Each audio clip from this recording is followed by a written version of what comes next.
Estamos aquí desde las instalaciones del INSABI en una sesión más de esta primera jornada de fisioterapia en el paciente crítico impartida por el Hospital General de Querétaro y el Hospital General de México. Licenciada Carolina, muy buenas tardes. Por favor, si gusta presentar a la ponente del día de hoy. Claro que sí, muchas gracias, doctor. Buenas tardes a todos. Una disculpa por la tardanza. Bueno, sin embargo, ya estamos listos. El día de hoy nos va a acompañar la licenciada María Boy Skipsi. Ella tiene una licenciatura en Communication Disorders por la Universidad de Luisiana, del estado de Luisiana, en Estados Unidos. Asimismo, es experta en todo lo que es la ventilación mecánica y en la disfagia. Es miembro de la Sociedad Latinoamericana de Disfagia y el día de hoy nos va a acompañar con la plática sobre el manejo de traqueostomía en el paciente crítico. Bienvenida, licenciada. Muchas gracias por acompañarnos. Adelante, por favor. Hola, buenas tardes. Primero que nada, muchísimas gracias por el espacio para poder compartir un tema que es de suma importancia para todos los que ejercen en la terapia intensiva o tienen algún paciente que tenga algún trastorno de la deglución y traqueostomía. Entonces, vamos a empezar.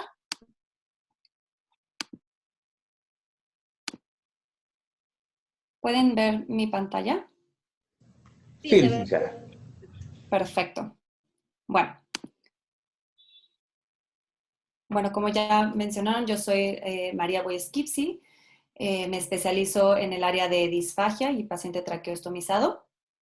Esta plática va a estar más dirigida hacia el tema de traqueostomía y disfagia. Entonces, les voy a empezar a platicar un poco sobre lo que es la deglución y qué es la disfagia, porque tenemos que entender todos los procesos que pasan durante un paciente crítico y todo lo que conlleva a cuando ya tenemos el paciente con traqueostomía. No de la nada tenemos al paciente en terapia intensiva con una traqueostomía, ya sea más bien si es una urgencia o algo así, pero normalmente hay procesos para que el paciente llegue a este punto. Entonces, primero que nada, ¿qué es la deglución? Es el transporte de saliva, alimentos y líquidos desde la cavidad oral a estómago de una manera segura y eficaz. Tiene como objetivo también la protección de la vía aérea, la nutrición e hidratación. Es un proceso neuromuscular de gran complejidad. Requiere integridad anatómica y neurológica. Usamos más de 25 músculos y 6 pares craneales para poder llevar a cabo este proceso. Se divide en 3 fases, que no me voy a detener mucho en esta parte, ya que aparte en otra plática tendrán un poquito más de información acerca de esto. Pero bueno, tenemos la fase oral, que se divide en 2, es la de preparación y propulsión, la faringe y la esofágica.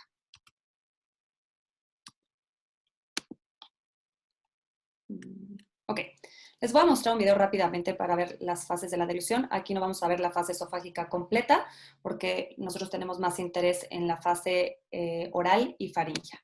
Entonces vemos todas las estructuras, vemos cómo el bolo pasa todas las fases hacia el esófago. Lo vamos a volver a ver para que lo vean con más claridad. Tenemos la lengua, el velo del paladar, la parte faringea, la epiglotis, vía aérea y el esófago. Bueno, es importante que tengamos en cuenta qué pasa durante la intubación orotraqueal. Número 1, como podemos ver en la foto inferior del lado derecho, es el tubo que pasa entre las cuerdas vocales.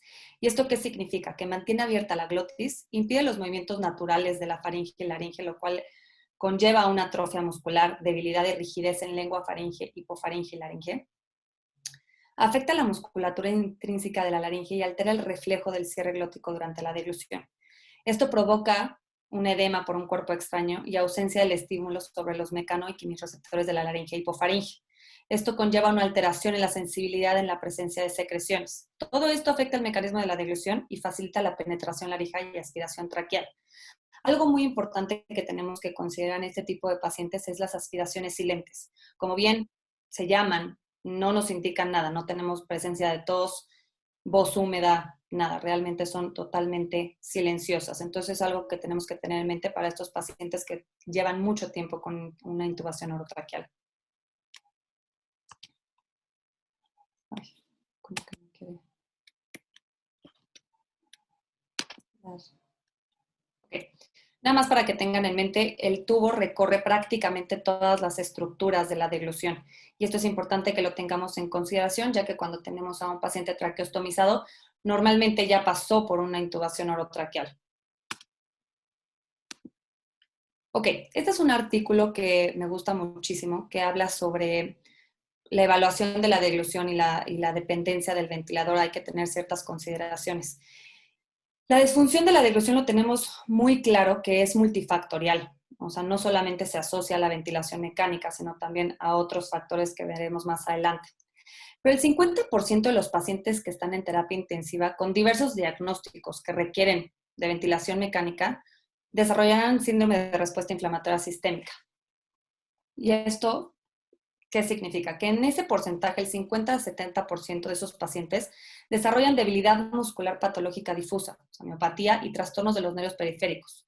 Esto es importante porque normalmente lo único que vemos en estos pacientes es la debilidad muscular de miembros inferiores, miembros superiores, pero ¿qué pasa con la deglución? Todos estos cambios sistémicos observados en la miopatía por enfermedad crítica y la polineuropatía no pueden pasarse de alto como causa para la disfagia también en este tipo de pacientes.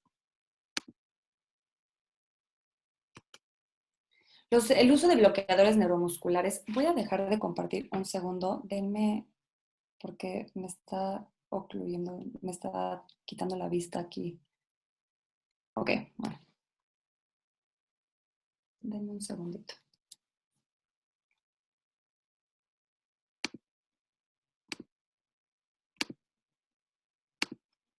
Okay. El uso de bloqueadores neuromusculares, el desacondicionamiento, o sea, el desuso muscular, la sepsis en la intubación afectan la función neuromuscular de todo el cuerpo, lo cual incluye la orofaringe y la laringe. La literatura sugiere que un enfoque de no intervención en la UCI puede causar más daño que beneficio, y esto lo hemos visto en muchas ocasiones en las terapias intensivas. A veces es mucho más claro ver la debilidad de estos pacientes cuando no pueden caminar, no pueden alzar los brazos que a la deglución. Y la intervención temprana puede minimizar o potencialmente revertir la miopatía y la polineuropatía por enfermedad crítica y atrofia por desuso. Y esto es en general, tanto la rehabilitación temprana como la deglutoria también. Y yo les pregunto, ¿no sería razonable pedirle a un paciente en terapia intensiva que no ha usado las piernas en semanas que se ponga de pie y camine? Normalmente hacemos una interconsulta a terapia física o ojalá tengamos un equipo de terapia física ya incluido como el equipo médico, ¿no?, de la terapia intensiva, que haga una evaluación y que inicie una rehabilitación. Pero siempre tiene que ser una evaluación de la función básica, restauración gradual y progresiva de la actividad funcional, y esto requiere de un equipo multidisciplinario e interdisciplinario. ¿Qué pasa con la alimentación por vía oral? En muchas ocasiones me he topado con escenarios de los pacientes que reciben alimentos o líquidos con un enfoque de, pues vamos a ver cómo pasa, ¿no? A ver, dale tantita agüita, ¿no? Normalmente en las terapias intensivas al paciente recién extubado, ¿qué es lo primero que le dan? Agua, ¿no? Entonces, y yo quiero que pongamos atención en algo. Si no hay tos ni atragantamiento evidentes, asumimos que el paciente puede comer y vivir sin dificultad. Y entonces les iniciamos dieta, ¿no? ¿Y qué pasa con estos pacientes? Este enfoque equivale a pedirle al paciente que ha estado en cama en terapia intensiva durante semanas que camine al baño sin ayuda, dejar al paciente solo. Suponer, y esta es la palabra clave, suponer que el paciente puede deambular si no sufre de lesiones físicas evidentes. Usar mismos métodos de evaluación funcional y progresiva para un paciente que no ha utilizado el tracto digestivo superior para respirar y tragar es fundamental. Ahora, me han escuchado hablar sobre disfagia y esto lo voy a tocar rápidamente. Disfagia es la incapacidad de transferir de forma segura y eficaz secreciones, alimentos y líquidos desde la boca hasta el estómago por alteración de una o más fases de la deglución. ¿A qué me refiero con seguridad? A la protección de la vía aérea, que nada se me vaya al pulmón. Y eficacia es que el paciente pueda nutrirse e hidratarse adecuadamente por vía oral. ¿Sí? Y esto me refiero a pastillas, a que puedan tomar agua, que, o sea, tengan, ¿no?, todas las comidas del día. Y la disfagia en pacientes críticos es un trastorno frecuente que se asocia de forma significativa a mayor incidencia de neumonía, reintubación, mortalidad intrahospitalaria, costos hospitalarios y estancias prolongadas.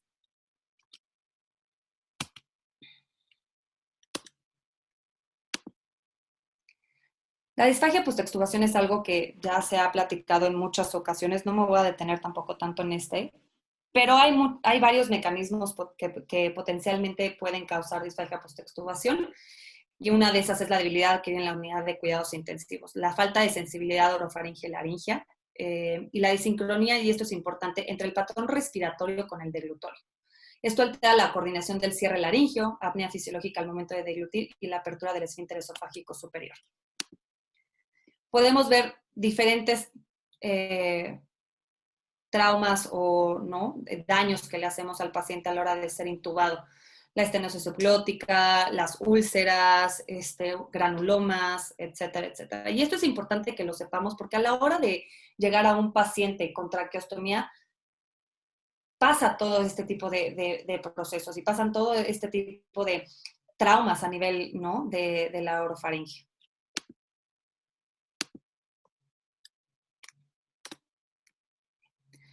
Algo también importante que considerar son los factores de riesgo preexistentes. Es una disfagia preexistente, cáncer o cirugía de cabeza y cuello, delirium, sedación excesiva, demencia, accidente cerebrovascular o enfermedad neurológica, intubaciones prolongadas, y esto lo vamos a hablar un poquito más adelante, pero nosotros en términos de deglución, una intubación prolongada la consideramos a partir de las 48 horas. Yo sé que pocos pacientes son ventilados mecánicamente por tan corto tiempo, pero bueno, a nivel de deglución nosotros empezamos a ver cambios fisiológicos a partir de este periodo.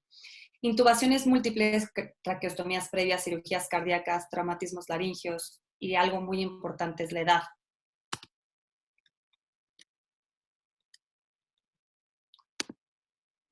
En este artículo nos dicen que el riesgo de desarrollar disfagia postextubación aumenta conforme la edad, los 55 años y mayores, y los días de ventilación mecánica. Como ya lo mencioné, la intubación prolongada la consideramos a partir de las 48 horas.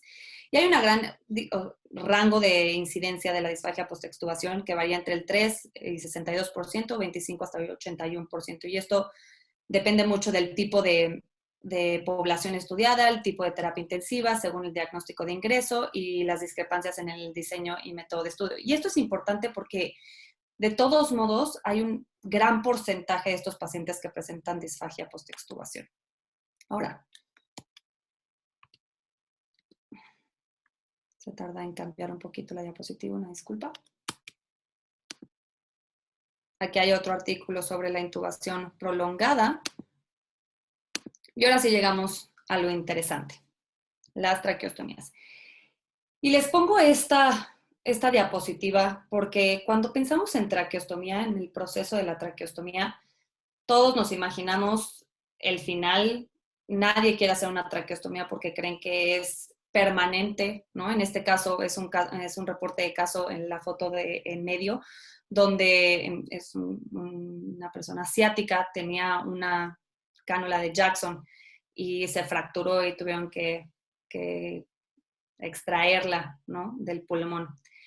Pero realmente no es el caso del tipo de traqueostomías que estamos hablando ahora. La verdad es que ahora, con los avances que hemos tenido, de hecho, a nosotros nos beneficia el paciente traqueostomizado para la rehabilitación.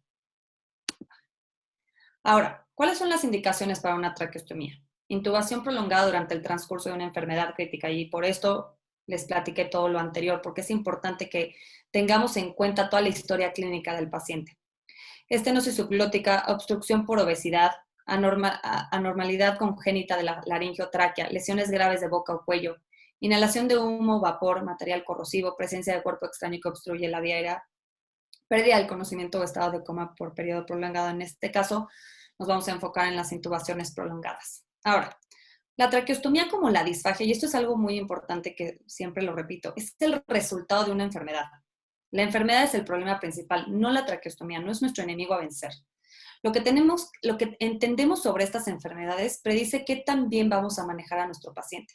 Ahora, ¿todos los pacientes con traqueostomía tienen problemas para deglutir? No. La traqueostomía per se no es la causa de la disfagia, ¿sale? Claro que tienen influyen en ciertas cosas anatómicamente y fisiológicamente, pero no necesariamente van a ser la causa única del problema de deglución. Ahora, hay muchos tipos de traqueostomía. Hay de diferente material, de forma, de largo, ¿no? Con globo, sin globo. Hay de PVC, silicón, metal, reforzado con metal. Hay compatibles con resonancia magnética, porque obviamente no podemos meter ciertas cánulas, ¿no?, a este tipo de estudios. La forma puede ser curviada, puede ser angular, el largo puede ser estándar, extra largo, ya sea proximal o distal, que en las siguientes diapositivas vamos a verlo. Fenestrada, con succión subglótica, con globo. Hay también diferentes tipos de globo. Hay globos que se llenan de aire, de agua, de espuma. Hay cánulas que no tienen globos, ¿no? Por ejemplo, en la de en medio tenemos la que más recomiendo, que es la cánula con aspiración subglótica. Y tiene, no se puede ver la selección, pero tiene un puerto arriba del globo de neumotaponamiento, que es ese circulito que está inflado, ¿no?, donde nosotros podemos aspirar las secreciones que se llegan a acumular en la parte superior del globo, para poder trabajar al paciente a fuga con mejor protección. ¿Y esto qué significa? Que a la hora que yo quiero trabajar al paciente desinflando el balón, el globo de neumotaponamiento, se llega a acumular secreciones arriba. Entonces, a la hora de yo aspirar con este puerto, pues protejo al paciente aún más de que esa secreción que ya seguramente está colonizada caiga al pulmón. También las que nos favorecen muchísimo son las cánulas fenestradas, que son en la foto que tienen del lado izquierdo superior, que son unos hoyitos que permiten el aire que suba a vía aérea superior. Y esto nos ayuda muchísimo, que lo veremos más adelante, para permear vía aérea superior. La de metal que ven abajo de la fenestrada es la Jackson, que la verdad es que no la recomiendo. Es muy pesada. Si alguien ha tenido la oportunidad de comparar los pesos de una Jackson a una de silicón o una de PVC, el peso es muy diferente. Entonces, si ya tenemos algunos cambios, ¿no?, fisiológicos por una traqueostomía, el peso va a ser uno de ellos. Entonces, no le queremos añadir más peso a la laringe para que se pueda elevar y adelantar, ¿sí? En la parte inferior vemos una cánula con un globo de agua. Y algo importante que quiero que vean es, a la hora de desinflar el globo de agua, realmente desaparece de la cánula, ¿no? Es que no puedo seleccionar aquí, pero bueno, espero lo puedan identificar. Y en la parte superior del lado derecho pueden ver otra cánula con un globo de aire igual. Y pueden ver a la hora de desinflar el globo que aún así no queda totalmente pegado a la cánula interior. Tiene un espacio, y esto es importante para la hora que empecemos a desinflar el globo. Si tenemos una cánula muy grande y luego desinflamos el globo, pues aún así llega a obstruir un poco más el aire hacia la vía aérea superior. Del lado derecho inferior vemos otro tipo de cánulas, y algo importante que quiero que vean es la última, que es el globo de espuma. Y ven, se puede identificar por el tipo de balón piloto, que es lo rojito que está ahí, que nos indica que es de espuma. Y esto lo vamos a ver más adelante, pero está contraindicado para usar válvulas fonatorias. A la hora que se desconecta o algo, automáticamente se infla, y si tenemos una válvula fonatoria o una oclusión, hace una oclusión completa de la vía aérea. Y esto es importante porque pues, estamos prácticamente ahogando al paciente.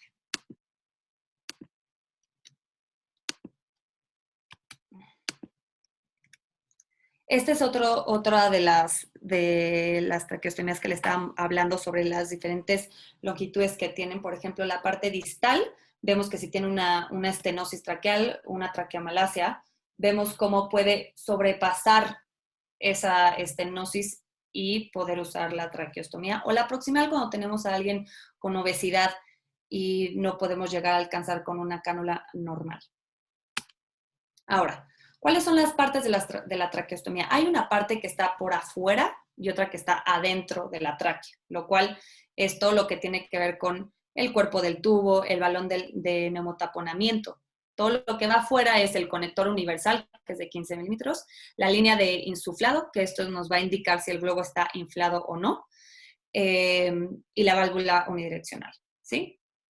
Las aletas de sujeción, que esto va atado a una fijación para que la cánula esté pegada hacia, esta la podemos ver, aquí está la fijación, del lado izquierdo podemos ver. Hay algo importante que en la foto anterior no está, que es la endocánula. Hay una cánula externa y una cánula interna, ¿sí? La cánula interna es la que evita la obstrucción de la vena por secreciones. Entonces, esa cánula se quita, se limpia y se vuelve a colocar, ¿sí? Esto se tiene que hacer constantemente, entre 2 o 3 veces al día. Ahorita les voy a enseñar un videito para que puedan ver cómo se hace.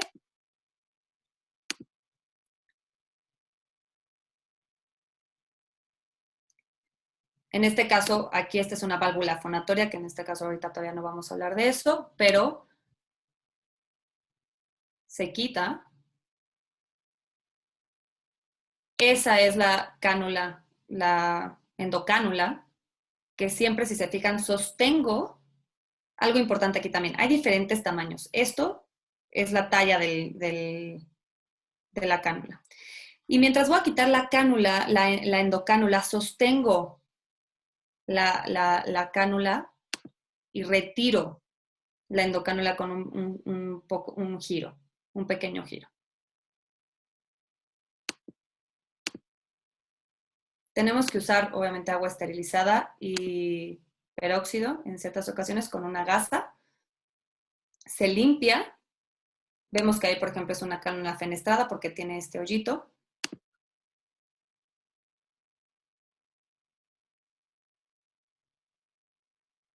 Nos aseguramos que no tenga secreciones y la volvemos a colocar.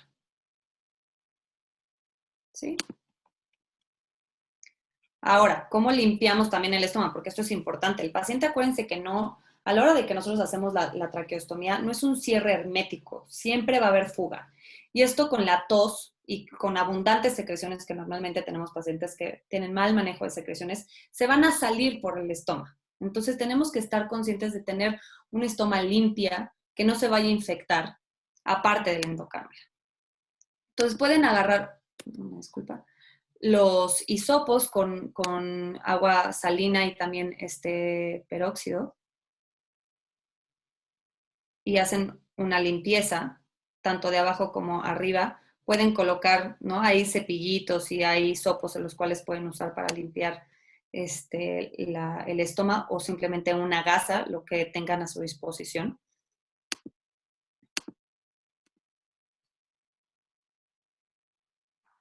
Aquí les dice cómo pueden hacerlo, puede ser con dilución. Ponemos el agua salina y la combinamos también con el peróxido. Algo importante también que tenemos que considerar cuando tenemos un paciente traqueostomizado, en esta foto del lado izquierdo, pues el paciente no está conectado, ¿no? a la ventilación mecánica. Y podemos ver que la cánula está bien centrada, no pega con ninguna de las paredes, etcétera. Del lado derecho vemos como al final de cuentas todo lo que le ponemos al circuito, al paciente, tiene un peso. Y si nosotros no tenemos cuidado con eso, podemos hacer una fístula porque vemos cómo está haciendo presión en la pared traqueal. Y esto es importante que tengamos en consideración para que siempre que veamos a nuestro paciente, cuidemos de que toda la tubuladura esté bien sostenida para que la posición de la cánula no afecte la anatomía y la fisiología. Ahora, ¿cuándo hacer una traqueostomía? Y esto depende de cada institución, tienen que checar los protocolos que tienen cada terapia intensiva. Depende de 2 a 4 días, 7 a 10 días, 21 días. Ahora que hemos estado con COVID, en un principio, pues obviamente la traqueotomía es un procedimiento generador de aerosoles con alto riesgo de transmisión infecciosa, ¿no? Esto era un gran miedo que teníamos todos en un principio para hacer las traqueostomías. Chao et al. En un principio documentaron que las traqueostomías se hacían pasando los 21 días de intubación, y esto significaba que ya había pasado el periodo de contagio y el riesgo disminuía. Después se dieron cuenta que como que le perdieron un poco el miedo y empezaron a hacer las traqueostomías entre 10 y 14 días. La Universidad de Nueva York publicó que, de hecho, las traqueostomías las hacían a menores a 10 días. Y esto es importante porque cuando el COVID-19 sobrepasa la capacidad en las UCIs, el momento oportuno en la traqueotomía puede acelerar el destete del ventilador, liberar equipos, personal y unidades críticas. De hecho, en este estudio se dieron cuenta que no hubo evidencia de transmisión del COVID al personal que realizaba las traqueostomías a los 10 días, a comparación de los 21 días. Y como bien sabemos, y es algo que la verdad es un tema que ya bien conocemos, que las traqueostomías reducen la instancia hospitalaria, los días de ventilación mecánica, y que podemos empezar a rehabilitarlos antes. De hecho, si nos tardamos con la sedación, la intubación, retardamos la rehabilitación y el paciente obviamente va a estar más tiempo en nuestra unidad y conlleve a más deficiencias en su deglución y rehabilitación. La intervención temprana, que recomiendan entre 7 o menos días, se relaciona con tasas de neumonías asociadas a ventilación mecánica más bajas, duraciones más cortas de la ventilación mecánica y menos tiempo en estancia en la UCI. Entonces, es algo que ya conocemos y que deberíamos de estar conscientes y hacer protocolos específicos para estos pacientes. Ahora, claro que para nosotros es muy beneficioso el paciente traqueostomizado porque podemos iniciar la rehabilitación, pero esto obviamente tiene cambios fisiológicos tanto respiratorios, deglutorios y fonatorios.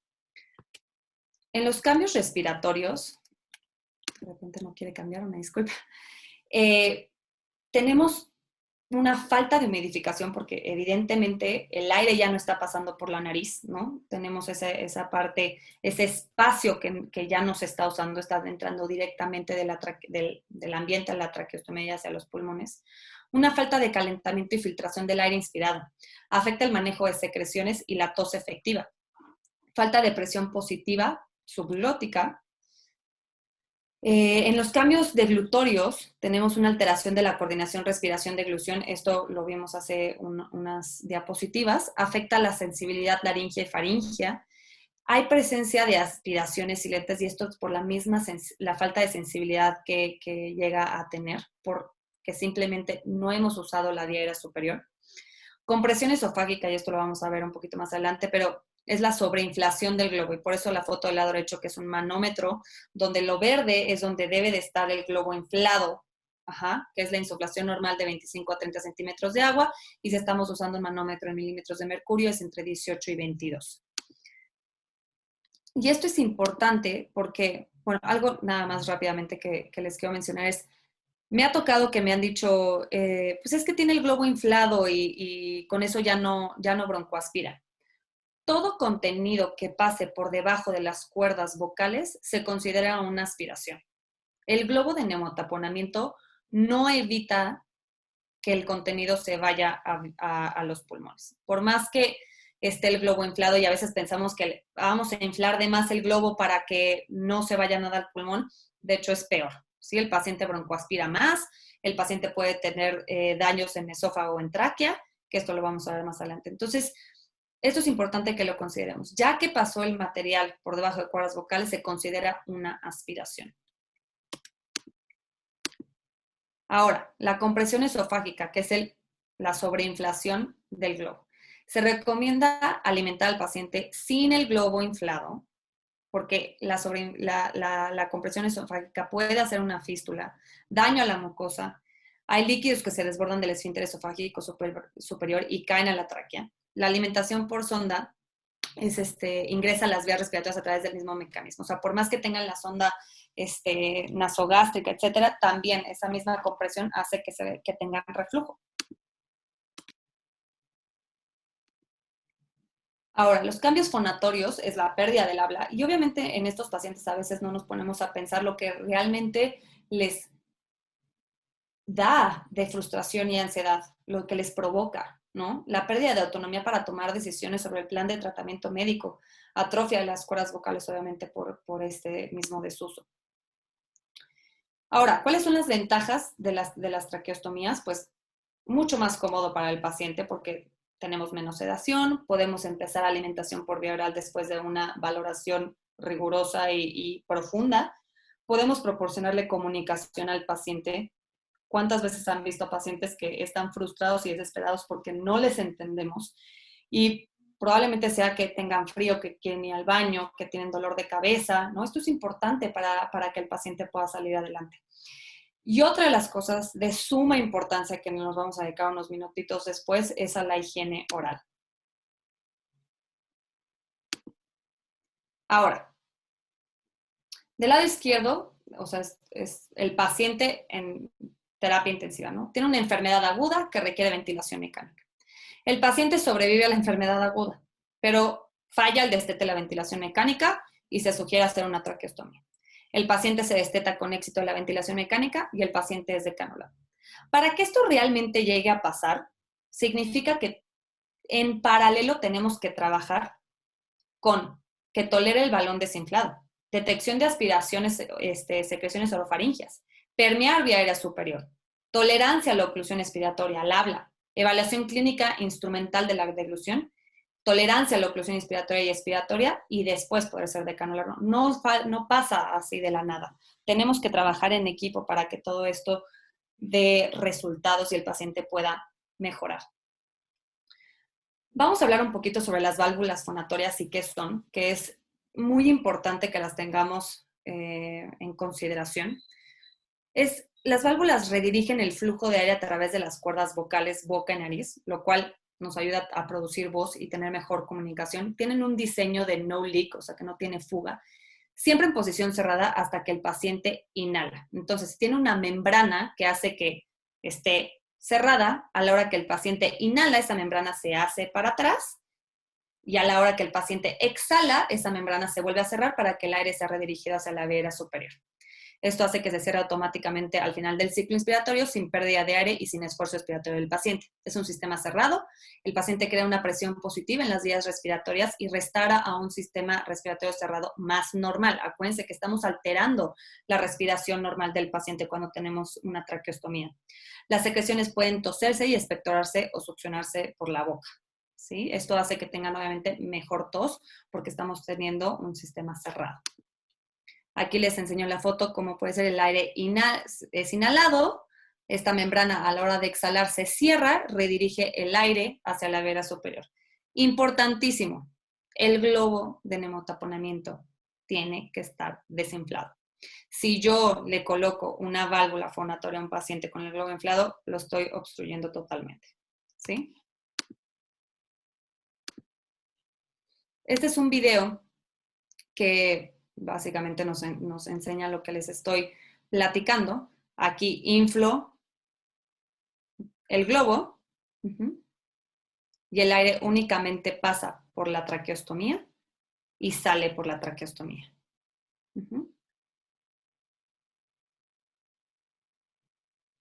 A la hora de, bueno, este habla de la sobreinflación. Vemos cómo está haciendo la compresión esofágica. Y, por ejemplo, si el paciente decidimos darle de comer, no hay paso. ¿Y qué pasa? Probablemente esto tenga una regurgitación y lo broncoaspire.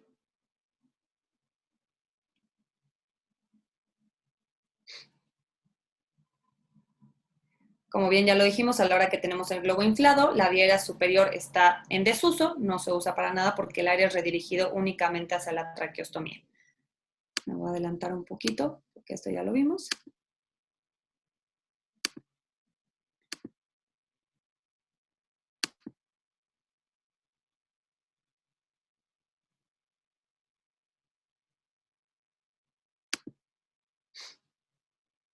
Aquí es lo que les digo, o sea, al final, si el material ya penetró, esto ya se considera una aspiración y desgraciadamente el globo de neumotaponamiento no hace un cierre hermético y esto con la misma movilización del paciente puede que ese contenido vaya a los pulmones.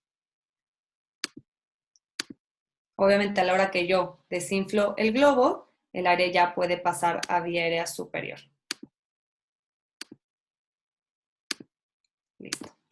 Ok. ¿Cuáles son los beneficios de las válvulas fonatorias? Restauran la presión positiva ayudan a la producción de voz y el habla, mejoran la deglución y pueden reducir aspiraciones, restauran la presión subglótica. Importante, se puede usar en pacientes con ventilación mecánica, vamos a hablar un poquito más adelante de eso. Aceleran el proceso de weaning, reducen el tiempo de decanulación, mejoran el olfato y el gusto y facilitan el manejo de secreciones. Aquí está otro video que quiero que identifiquen, que del lado izquierdo es un paciente que no tiene la válvula. En este caso les he enseñado todas la de la marca de Pasimure, que son una de las que más evidencia tiene, sobre todo en ventilación mecánica. Y del lado derecho van a observar al paciente, mismo paciente segundos después, pero con la válvula de Pasimure. Entonces, en este lado está el paciente sin la válvula de Pasimure. Quiero que le pongan atención ahí. Aquí vemos la cánula, toda la parte de la faringe, y vemos cómo el paciente broncoaspira, ¿sí? Vemos el contenido, esto es una videofluoroscopía, que más adelante les voy a platicar un poquito más de eso, pero vemos cómo el contenido pasa a vía aérea superior. El paciente no tose, el paciente ni se da cuenta. Ahora, quiero que vean del lado derecho al mismo paciente, pero con una válvula fonatoria, con la misma consistencia, el mismo volumen. El paciente traga perfecto y no hay aspiración traqueal. Entonces, tienen muchísimos beneficios. Creo que es algo que en México no es tan común, pero creo que deberíamos de empezar a trabajar en tener estos dispositivos y estas herramientas para ayudar a los pacientes. ¿Se pueden colocar en ventilación mecánica? Sí, tenemos que seleccionar adecuadamente bien al paciente. Tiene que estar obviamente despierto, alerta, con intención comunicativa. Y estos obviamente son escenarios ideales, ¿no? O sea, obviamente queremos al paciente ideal, hay veces que no se puede.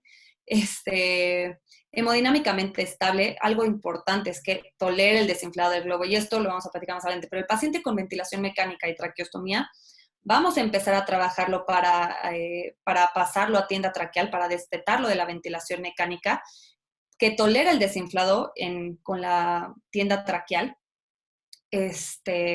para que podamos empezar a trabajar con la válvula fonatoria. En este caso, con la ventilación mecánica, únicamente necesitamos que tolere el desinflado del globo. Hay ciertos parámetros o criterios de la ventilación mecánica importantes que tenemos que considerar, como un FIO menor al 60%, PIP menor de 10, un Peak Inspiratory Pressure menor de 40, ¿no? Pero realmente es importante que tengamos en consideración que estas válvulas fonatorias ayudan muchísimo a que el paciente se destete la ventilación mecánica, que su rehabilitación sea mucho más corta y en verdad tiene muchísimos beneficios. Ahora, vamos a hablar sobre la decanulación. Y esto empieza desde la intubación. Tenemos que empezar a planear, ¿no? Es importante que tengamos una visión hacia dónde vamos a llevar al paciente, cómo está el paciente, cómo va evolucionando. Acuérdense que al final de cuentas, por más que nos ayude la cánula para la rehabilitación, es un cuerpo extraño, lo cual produce secreciones y afecta la deglución. Esto interfiere con la elevación normal de la laringotraqueal. No hay flujo de aire hacia vía aérea superior, lo cual afecta el gusto, el olfato, el manejo de secreciones. La vía natural del aire es desviada, lo cual afecta también el reflejo tusígeno. Entonces, con el desinflado del globo, con la ventilación mecánica, algo que se me pasó a decirles con la ventilación mecánica es que obviamente tenemos que hacer ciertos ajustes con la ventilación mecánica, ¿no? Pero bueno, todo esto nos va a ayudar para que el paciente avance mucho más rápido. Hay consideraciones generales para la decanulación, y es que existen diversos protocolos. Tienen que checar en sus terapias intensivas si hay protocolos de decanulación. Si no, los invito a que desarrollen un protocolo. Es de suma importancia que tengan algo establecido y que todos manejen los mismos pasos. No hay unificación de estos, depende realmente de cada institución. Criterios esenciales que tenemos que tener en cuenta es que la causa de la traqueostomía tiene que estar resuelta. Si tenemos una vía aérea superior obstruida, pues probablemente hasta que no resolvamos esa parte no podemos empezar a pensar en una decanulación, ¿no? Tenemos que tener una vía aérea permeable, integridad neurológica, ausencia del delirio o enfermedades psiquiátricas, hemodinámicamente estable, ausencia de infección activa, integridad y funcionalidad de la vía respiratoria superior e inferior, descartar la coexistencia de estenosis o lesiones que arriesguen la permeabilidad aérea. Y esto lo vamos a ver a la hora del desinflado del globo. Importante, más de 48 horas sin ventilación mecánica. Y esto se va a ir trabajando poco a poco conforme vayamos haciendo el destete de la ventilación mecánica. Y esto es que los parámetros, obviamente, de la ventilación mecánica, como lo han visto, ¿no?, en las pláticas anteriores, cuando el paciente está en espontáneo, con parámetros bajos, ¿no?, empezar a tal vez alternar poco a poco al paciente con la tienda traqueal, con un fío, ¿no?, que se empalme con lo que estaba en la ventilación mecánica, estar monitorizando y así ir trabajando al paciente para que se vaya acostumbrando y destetemos al paciente. Manejo adecuado de secreciones, y depende, porque para eso lo estamos tratando de entrenar, ¿no? Obviamente para la decanulación es importante que tenga buen manejo de secreciones, porque si no probablemente falle, y esto lo podemos ver en cuántas veces estamos aspirando al paciente, si tiene voz húmeda, etc. El reflejo de glutorio y nauseoso, hay pacientes que, el nauseoso depende, hay pacientes que no presentan el reflejo nauseoso, pero esto puede ser desde antes de la intubación, ¿no? Entonces, bueno, es importante considerarlo de todos modos. Descartar fístula traqueosofágica, penetración y aspiración, el reflejo tosígeno. Digo, esto todo se hace en las pruebas, ¿no?, de ventilación mecánica, qué tan fuerte está tosiendo, qué tanto protege vía aérea. Y tolerar la oclusión. Hay protocolos que varían mucho, hay protocolos que te piden 12, 24 horas hasta 72 horas con la oclusión de la cánula y después se decide decanular al paciente. Y decanular me refiero a quitar la cánula de traqueostomía para ya realmente decanular. Otros de los criterios importantes es que la gasometría tiene que estar dentro de parámetros normales, que no esté reteniendo CO2, las presiones inspiratorias y expiratorias máximas, evaluar músculos respiratorios, como ya dije bien, el pico flujo tosido, cuantificación de aspiraciones. Métodos de decanulación. Primero que nada, le tenemos que explicar qué le vamos a hacer al paciente. Me ha pasado muchas veces que todos estamos hablando, vemos, tomamos decisiones y no consideramos a la persona que le estamos haciendo esto. Entonces, es importante que le expliquemos el proceso al paciente, porque esto puede causar ansiedad. La decanulación por oclusión progresiva. ¿Y esto qué significa? La oclusión puede iniciarse desde segundos a minutos, y esto significa que puede ser con una oclusión digital, con guante, con gasa estéril, ocluimos la cánula, obviamente con el globo desinflado, y ver cómo va tolerando el paciente. Puede ser de minutos, poco a poco haciendo media hora, una hora, etc. Lo repito, nunca ocluir cánula con globo inflado nos ha pasado y el resultado puede ser fatal. Lograr oclusión progresiva, como ya también lo dije, depende de cada institución, depende de los protocolos que tengan establecidos en su institución, pero esto tiene que ser sin compromiso respiratorio. Y hay muchos pacientes que les cuesta mucho trabajo volver a respirar, ¿no?, natural, toda la vía respiratoria. Y esto se puede ir comprobando con gasometrías, ver cuánto está saturando el paciente, si se pone taquicárdico, si está taquipneico, etcétera, etcétera. Ahora, supongamos que estamos desinflando, tenemos una cánula 8, desinflamos el balón y no fuga. No produce voz, no se le escucha, a la auscultación cervical no se le escucha nada. Podemos pensar que el número de cánulas es muy grande, entonces disminuimos el diámetro. Si tiene una 8, le podemos poner una 7.5, una 7, ¿no? Y ver si con eso ayuda a que el espacio traqueal, la luz traqueal, pueda el aire subir hacia la vía aérea superior y permear vía aérea. De ahí ya podríamos pasar otra vez a la oclusión de cánula. Aquí tenemos a dos pacientes. Del lado derecho vemos que está con el tapón. En esta ocasión no teníamos un tapón específico para esta cánula, entonces lo que usamos fue el émbolo de una jeringa de 20 y estamos trabajando en la oclusión del paciente.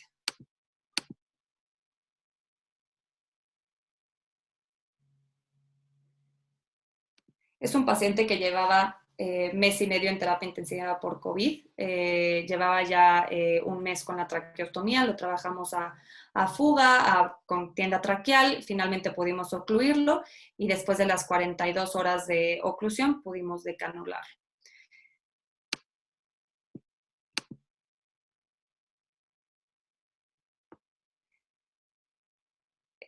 Este paciente también estuvo una eternidad en el hospital, estuvo 4 meses en el hospital, de hecho estuvo en ECMO, estuvo un ratote en terapia intensiva, tuvo eventos cerebrovasculares, pasó de todo este pobre hombre, pero finalmente logramos la decanulación. Vemos el parche que tiene ahí, que ya es justo el día que lo decidimos decanular. Con él nos costó un poquito más de trabajo, ya que le causaba mucha ansiedad usar la mascarilla facial para proporcionarle el oxígeno. Entonces se la arrancaba, no quería. Entonces puede que pase ese tipo de cosas, ¿no? Que el paciente esté demasiado ansioso y en vez de tardarnos 24 horas, 42 horas, nos podemos llevar hasta 72 horas o más en el proceso de decanulación. Hay que tenerles paciencia, es a veces difícil y bueno, lo van a ir trabajando conforme vayan viendo a su paciente. Ahora, ¿cuándo y cómo intervenir? Como lo repito, desde el que el paciente está intubado. ¿Y esto por qué? Es importante que sepan qué número de tubo le pusieron, cuánto tiempo estuvo intubado, cómo vamos a evaluar la función de gluteal con traqueostomía o la dependencia del ventilador. Necesitamos hacer una revisión extensa de la historia clínica y esto pueden tenerlo antes de ir a ver al paciente. Pueden hablar con sus familiares, pueden hablar con los médicos que estén involucrados en el caso. Enfermería, apóyense muchísimo de enfermería. La verdad que ellos son nuestros ojos, oídos, manos, etcétera. Antes de poder ir a evaluar al paciente, pueden obtener gran información de estos pacientes antes de evaluarlos. ¿Qué diagnóstico tiene? ¿Cómo entraron al hospital? ¿Qué tan graves?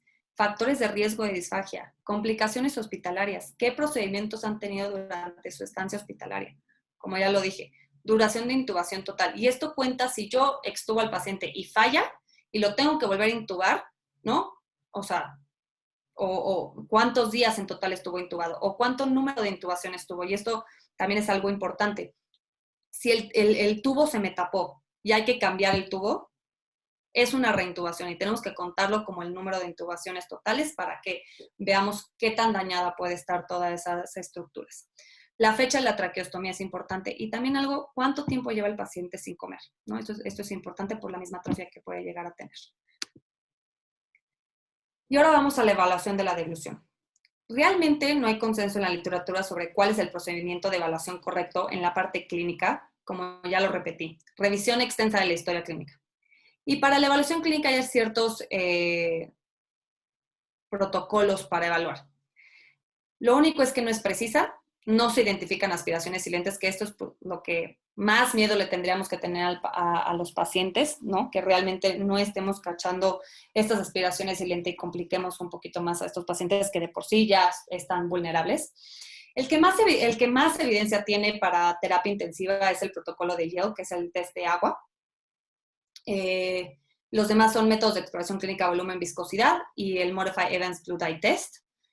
Este lo vamos a platicar un poquito más, que es más para paciente traqueostomizado. Y luego tenemos las evaluaciones instrumentales que realmente son el gold standard para diagnosticar la disfagia. Es el FES, el Fiber Optic Endoscopic Evaluation of Swallowing, y a veces tiene la parte sensorial, que es cuando echamos un poco de aire para ver si tienen esta parte sensitiva, y la videofluoroscopía. El Modified Blue Dye Test, antes era el Blue Dye Test y ahora es Modified. El Blue Dye Test es únicamente cuando ponemos colorante vegetal, antes eso era azul de metileno, pero es vegetal, en la lengua para únicamente secreciones. Y el Modified es para saliva y alimentos. El test es positivo si hay presencia de colorante azul en este caso, en la traqueostomía o a la hora de aspirar al paciente.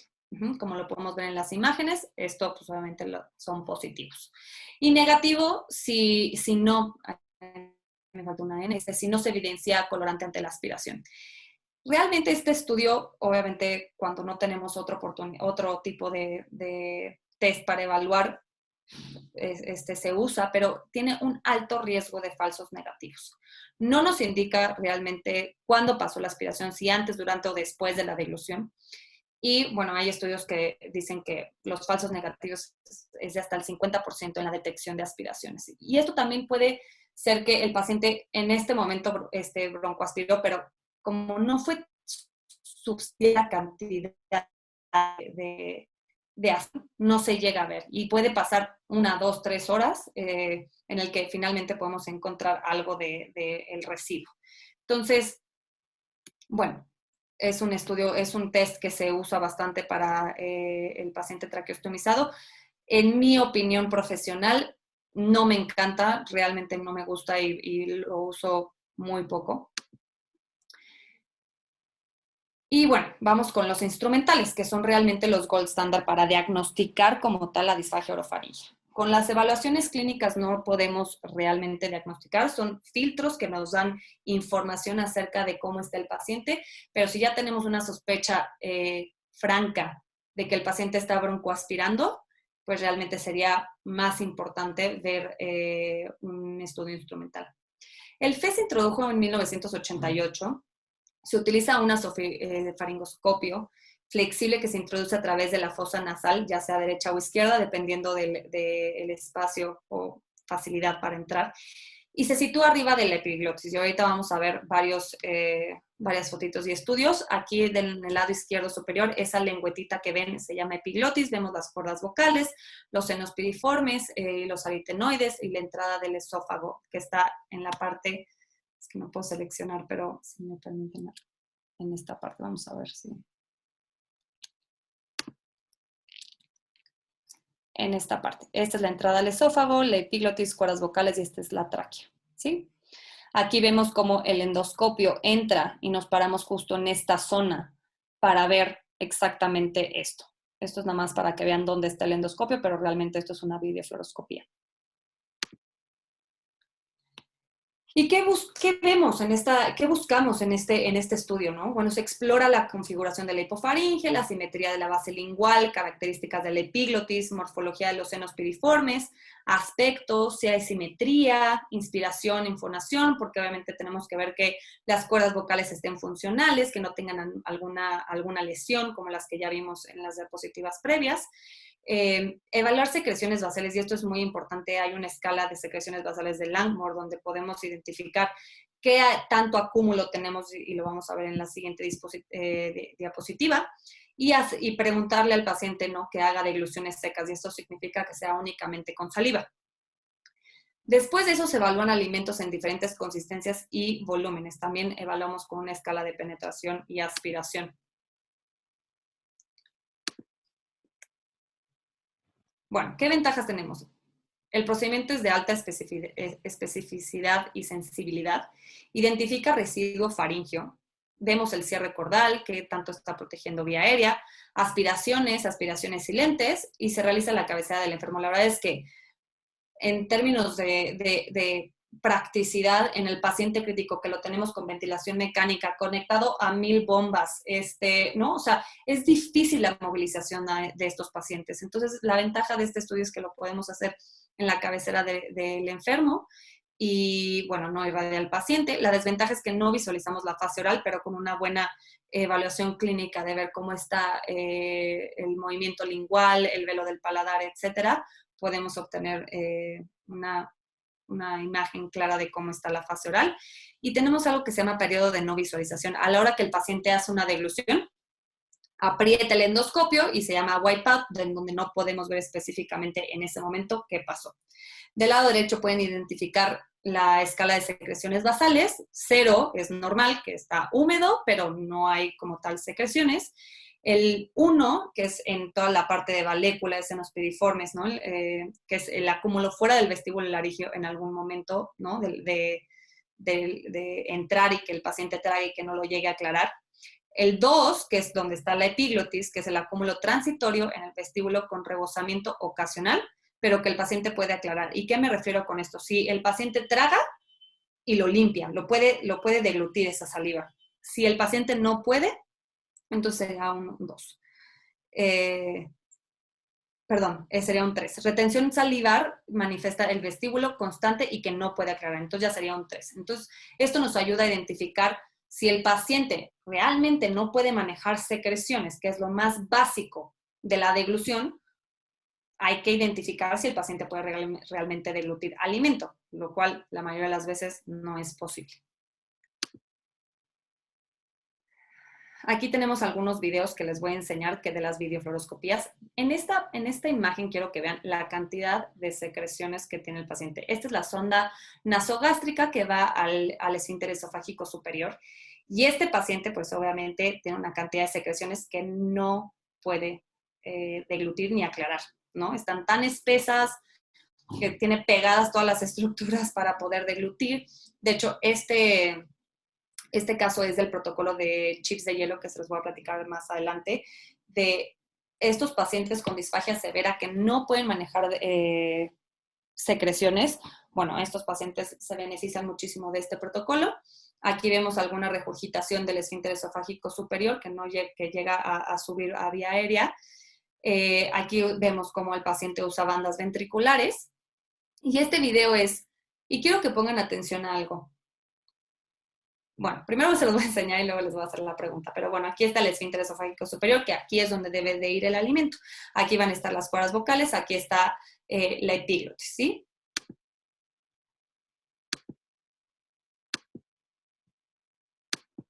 Listo. Esto es un semisólido.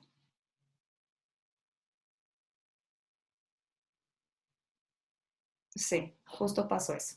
Y quiero preguntarles, ¿el paciente tosió? ¿Alguien me puede decir? Abran su micrófono si pueden.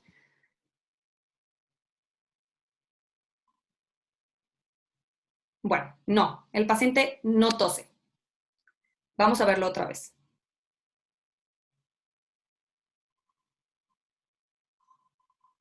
El paciente no está protegiendo vía aérea. Y esto yo les pregunto, cuando nosotros evaluamos clínicamente al paciente y yo le doy papilla, le doy, ¿no? Porque ese es el protocolo de evaluación clínico, pero el paciente está tan afectado en la sensibilidad que no tose. Y a la hora que yo estoy evaluando sin ver esta imagen, yo digo, come perfecto. El paciente puede deglutir esa consistencia sin ningún problema, porque no estamos viendo, no estamos escuchando alteraciones francas de la deglución, que es la tos, el carraspeo, la voz húmeda, etcétera, etcétera. Entonces, imagínense si no tendríamos una evaluación instrumental a este paciente, pues probablemente si le seguimos dando ese tipo de alimentos, obstruya el pulmón y colapse y probablemente, ¿no? El resultado sea fatal. Ahora,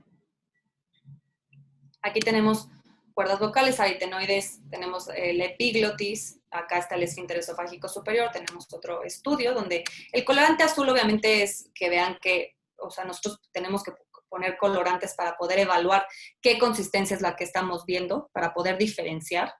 Por favor, no usen colorante rojo, es muy difícil de ver y pues se puede confundir con sangre. Aquí ya vemos que el paciente tiene residuos, ¿no? En senos piriformes, no lo está llegando a deglutir adecuadamente.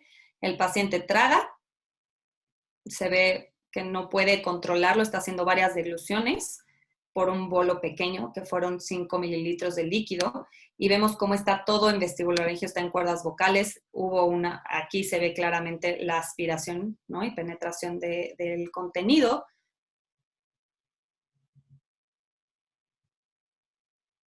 Y vemos cómo le está costando tanto trabajo tragar esa mínima cantidad. Entonces, aquí podemos ver realmente si el paciente está en condiciones de tragar líquidos. Este otro paciente que vemos del lado derecho con colorante verde, aquí se le está dando un puré. Ay, no, disculpa. Quiero que identifiquen aquí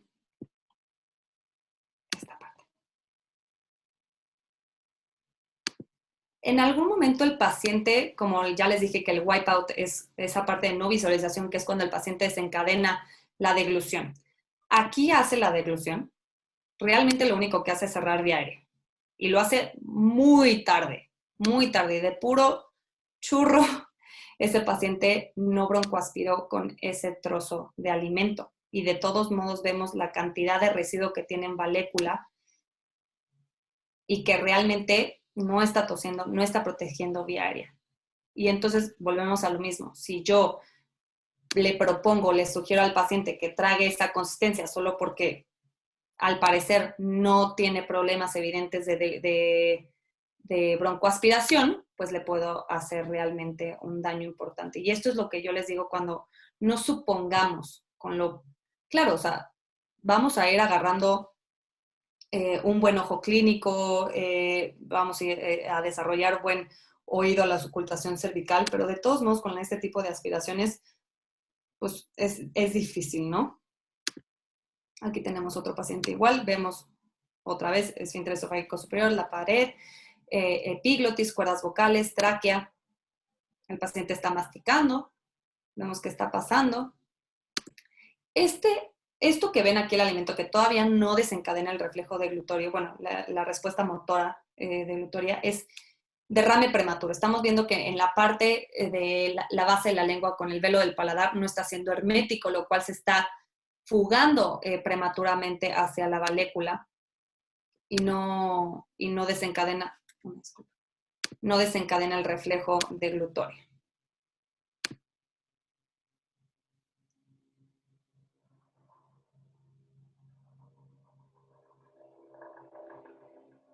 Viendo cómo lo va pasando.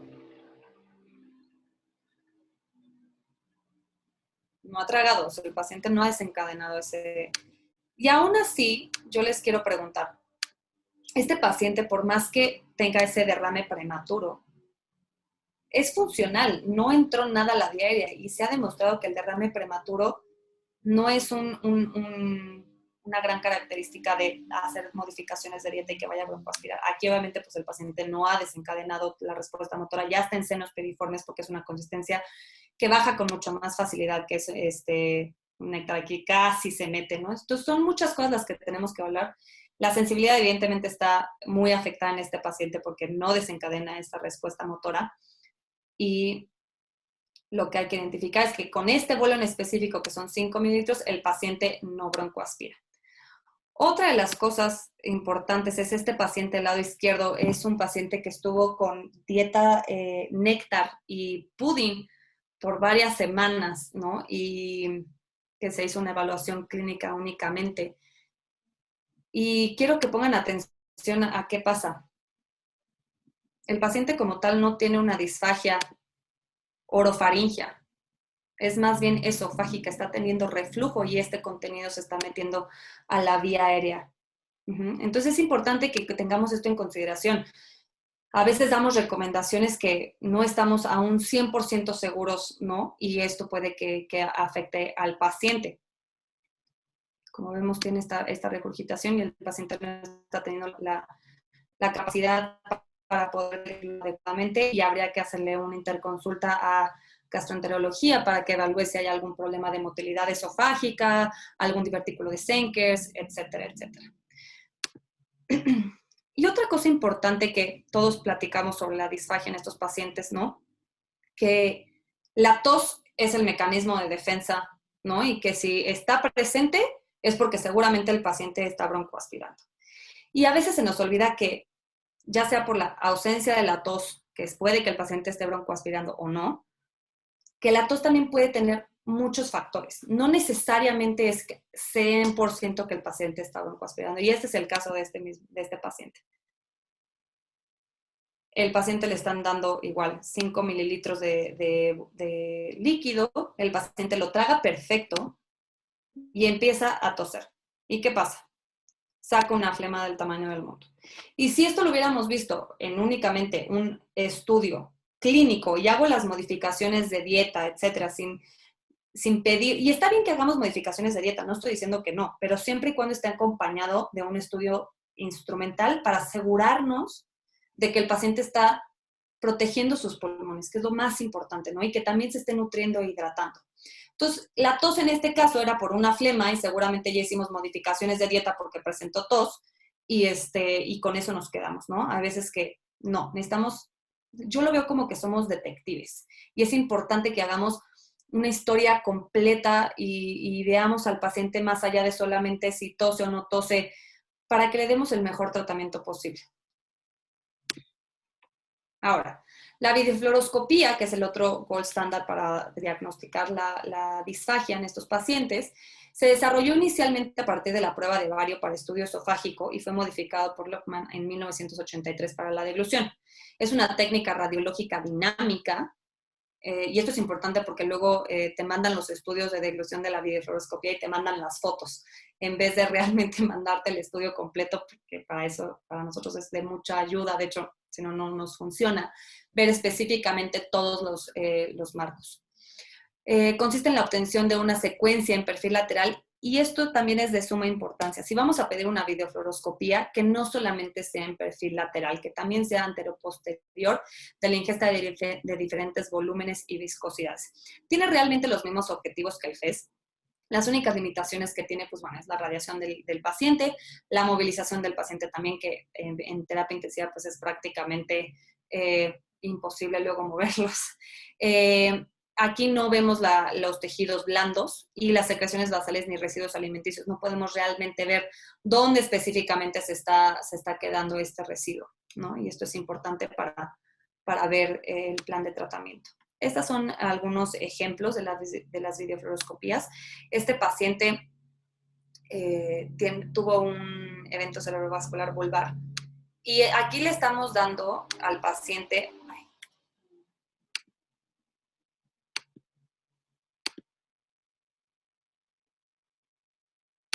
Pudding, 3 mililitros. Vean cuánto trabajo realmente le está costando. Obviamente aquí podemos ver la ventaja de esto, es que podemos ver la fase oral, vemos casi todas las fases de la deglución, pero vemos cómo hace un bombeo lingual, vemos cómo hay residuo, vemos que le está costando trabajo, hace varias degluciones para tragar un bolo tan pequeño, ¿no? Son 3 ese.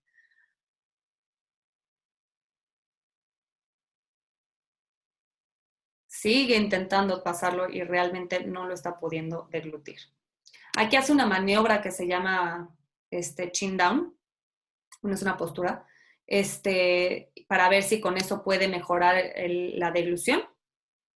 Y esto es importante. Todas las maniobras, posturas, etcétera, que queramos probar con nuestros pacientes, es de suma importancia que los acompañemos con los estudios instrumentales, porque hay pacientes, que lo vamos a ver más adelante, que con ciertas maniobras o ciertas posturas broncoaspiran más, ¿sí?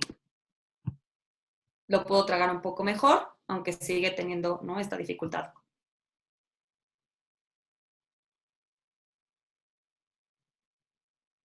Y yo les pregunto, con este paciente, aunque pudo pasar con las modificaciones que se tengan que hacer, los 3 mililitros, pues es un paciente que por más que está más o menos protegiendo vía aérea, pues es un paciente que en la parte de eficacia no se va a poder alimentar por vía oral, ¿estamos de acuerdo? O sea, si nos estamos tardando casi 1 minuto por 3 mililitros, imagínense para que se acabe una sopa completa, ¿no? Un bowl completo de sopa. Entonces son las cosas que tenemos que considerar para este tipo de pacientes, ¿sí? Aquí le están dando una consistencia miel, aquí vemos,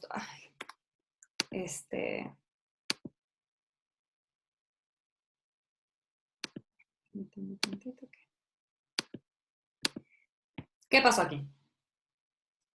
El contenido se fue a vía aérea, totalmente. Les vuelvo a preguntar, vamos a repetirlo. ¿El paciente tose? ¿No? El paciente no tose y ya broncoaspiró gran cantidad de los 5 mililitros que se le dieron. Entonces, si estamos viendo que el paciente se le está administrando 5 mililitros, probablemente se le hayan ido 2, ¿no?, a la vía aérea. Y el paciente no tose, ¿no? Y esto es lo importante. Finalmente tosió después de que ya había totalmente penetrado y ya otra vez en el siguiente trago volvió a aspirar. Aquí vuelven a hacer esta modificación para ver si mejora, ¿no?, la deglución.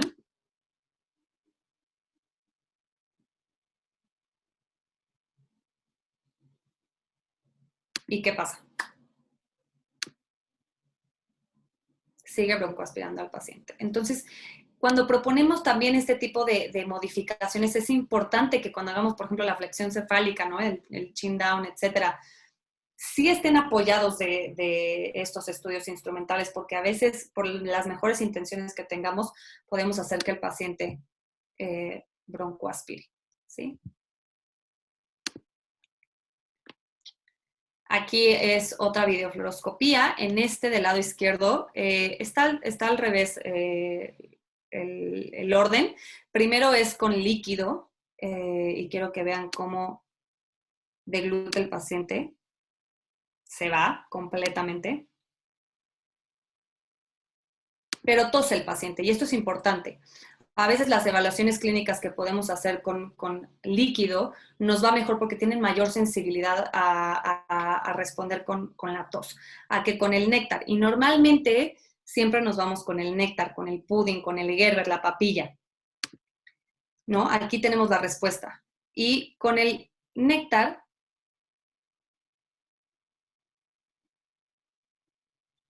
ahorita va.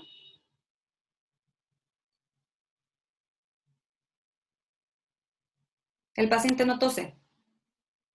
¿Sí? Entonces, es importante que tengamos eso en consideración. A veces con los líquidos nos va mejor y sí creo que es importante que tengamos en consideración que no siempre la solución es espesar los alimentos.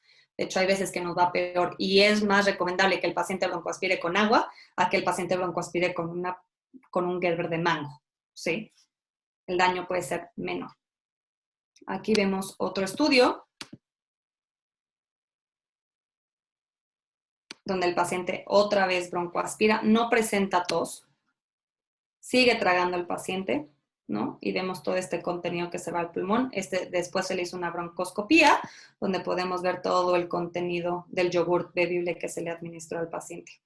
Y vemos obviamente, pues esto al final se echa a perder y por eso tenemos las neumonías por aspiración.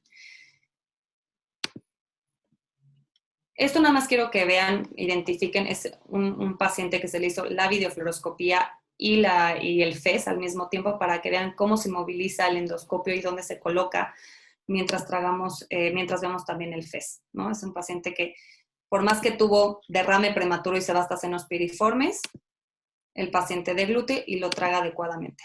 Ahora, este residuo que llegan a ver aquí, es normal, esto pasa con lácteos, no porque tenga este residuo significa que el paciente no puede deglutir esta consistencia, ¿sí? Es importante también entender las partes anormales del ser humano en la deglución y no tomar decisiones en base a lo que estamos viendo que pareciera anormal, ¿sí? Aquí vemos cómo me acerco a cuerdas vocales y vemos hasta dónde pasa el endoscopio.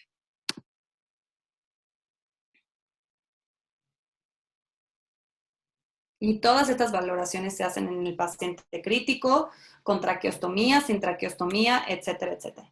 Para el paciente con traqueostomía, en ventilación mecánica, hay muchas personas que dicen, no, el paciente no puede comer con ventilación mecánica, no, el paciente no puede hacerse el estudio sin el globo inflado, al contrario. Se recomienda que el paciente con traqueostomía tenga el balón desinflado para que realmente podamos ver el movimiento de las cuerdas vocales, toda la parte de la vía aérea. De hecho, en el momento en que ustedes desinflan el globo del paciente después de una higiene oral, y esto es importante, cada vez que vayan a desinflar el globo de neumotaponamiento, necesitan realizar higiene oral y una buena aspiración, tanto vocal como de tráquea, ¿sí? El paciente empieza a deglutir, es casi automático, más que tenga una alteración totalmente severa, ¿no? de la deglución. Y yo les puse este meme que no puedes ver o escuchar la faringe sin un instrumental. Y yo sé que a veces es muy difícil contar con estos estudios instrumentales. Sé que no todos tienen acceso a esta parte, pero sí creo que es nuestra obligación como especialistas en solicitar las herramientas necesarias para darle el mejor tratamiento posible a nuestros pacientes. Estos estudios deberían de ser como si pidiéramos una placa de tórax. La verdad es que no es invasivo. Todos tendríamos que tener acceso a este tipo de estudios para poder realmente poner al paciente en el centro y darle el mejor tratamiento posible. Los invito a que empecemos a buscar estas opciones para estos pacientes y les prometo que se van a sentir mucho más confiados para poder dar un tratamiento adecuado a estos pacientes. Ahora, ¿todos los pacientes con traqueostomía o todos los pacientes intubados necesitan una videofluoroscopía o un FES? No. Esto lo van a identificar con una historia clínica profunda, meticulosa, ¿sí? Y con realmente el ojo clínico necesario para ver si alguien necesita o no un instrumental, ¿sí? Ahora, hablando de la higiene oral, ahora se está llamando control de infección oral. Y esto es muy importante. La saliva es de lo más importante para la deglución. Ayuda a la digestión. Comienza el proceso de descomposición de los alimentos a través de la amilasa, lipasa y enzimas proteolíticas. El gusto ayuda a descomponer y transportar los productos químicos de los alimentos a las papilas gustativas de la lengua. Ayuda a la lubricación. Esto ayuda a que el paciente pueda deglutir mejor, humedece el bolo, la cavidad oral, los tractos esofágicos para tragar, evita la colonización viral, bacteriana y fúngica, limpieza, protección y reparación de mucosa oral, remineralización dental, prevención de caries. La saliva neutraliza los niveles de ácido y protege el esmalte de los dientes contra las caries. La verdad es que la saliva es fundamental y tenemos que tener una buena saliva para poder ¿no? ayudarle a estos pacientes a deglutir mejor. Hay entre 1 billón y 10 billones de microorganismos en la boca y yo sé que esto está terrible, pero yo quiero que a la hora de que se levanten en la mañana y se vean la boca y traten de limpiarse, van a encontrar muchísima placa y es normal, ¿sí?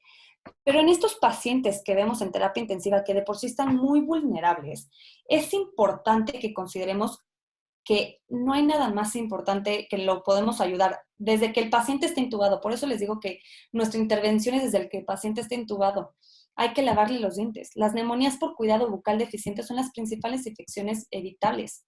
Rossi y Crumpler en el 2006 dicen que a pesar de la fuerte evidencia en la literatura sobre el papel del cepillado de dientes en la prevención de la neumonía por aspiración, sigue siendo considerado como una medida de comodidad. Y esto es algo que los invito a que hagan ahora en sus instituciones y en sus terapias intensivas.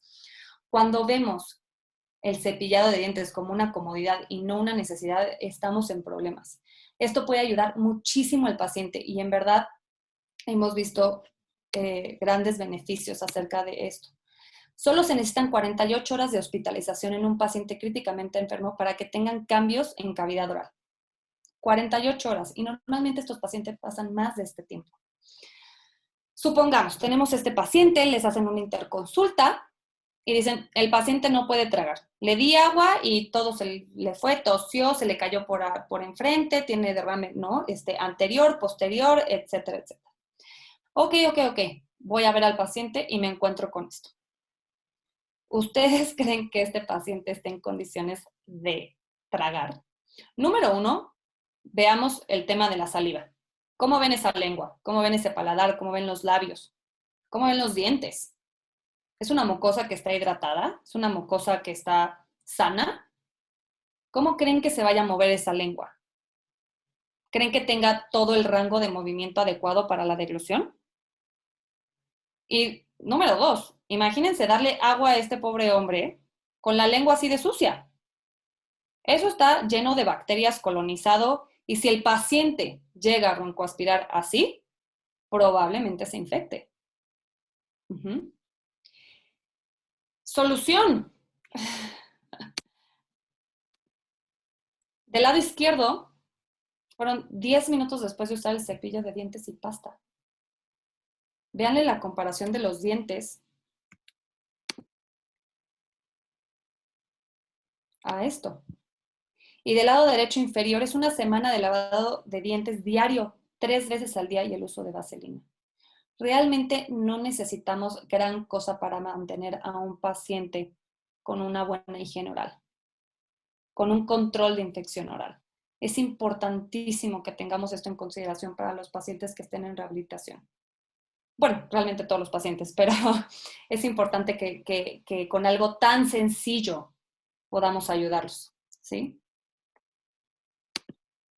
Ahora, las neumonías por aspiración, hay 3 pilares muy importantes que tenemos que considerar y esto tiene que ver mucho con lo de la higiene oral.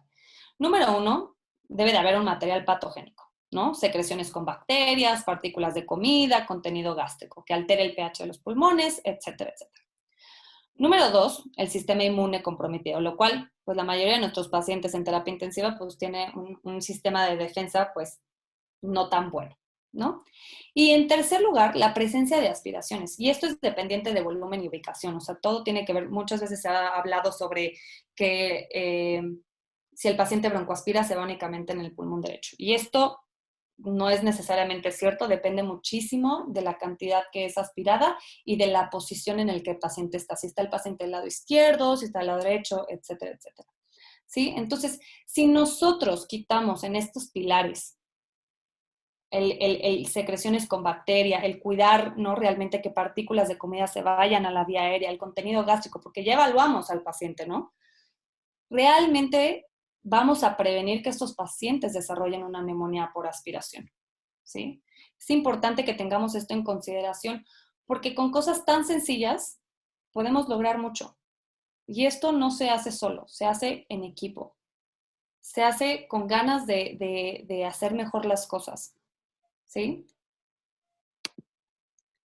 Ahora, vamos a hablar un poquito rápidamente del tratamiento porque es un tema bastante extenso y depende también mucho de cada paciente. Hay muchísimos tipos de tratamiento. Mi favorito, y creo que todos mis colegas y amigos saben que soy fan, es de chips de hielo y con muchísimo gusto, si alguien está interesado, les puedo pasar el protocolo. El chips de hielo es básicamente empezar, y esto se trata con el paciente traqueostomizado, y también con pacientes que no estén traqueostomizados.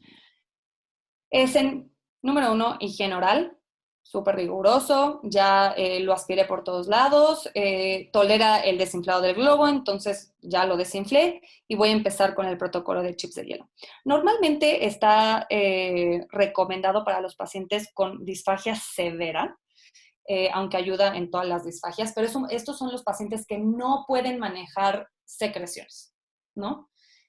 Como la foto que les enseñé anteriormente con la sonda nasogástrica, que tiene una cantidad de secreciones terribles.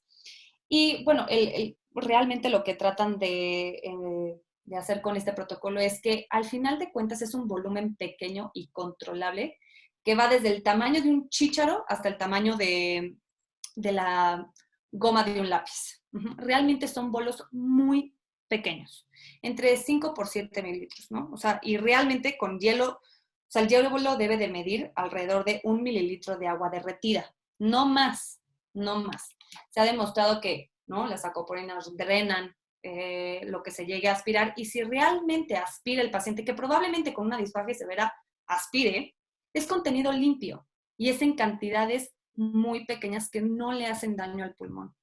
Entonces, esta es una manera muy fácil de tratar el manejo de secreciones de estos pacientes con traqueostomía, que les ayuda muchísimo a trabajar la sensibilidad, la frecuencia de las degluciones, porque pacientes que, acuérdense que son pacientes que llevan mucho tiempo sin usar su vía aérea superior.